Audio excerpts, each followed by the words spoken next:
Welcome to CostsFirst. In this video, we're going to show you our Quick Quotes feature.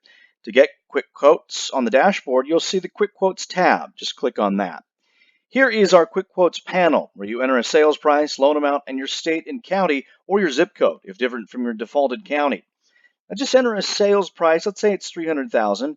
For a loan amount, let's say it's $270,000, and it defaults your state and county. Once you enter that information, the quick quote brings up title and escrow. Most of the time, depending on your location, the information will provide the type of title policy and the split of escrow fee. In other cases, let's take Jasper County, Missouri, for example.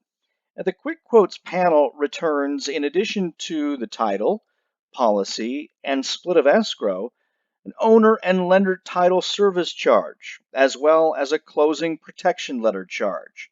It just depends on the area.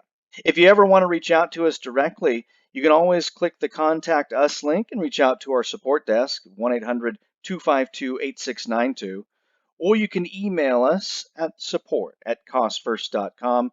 We're always here to help and contact your title rep if need be. Thanks for watching this CostsFirst video.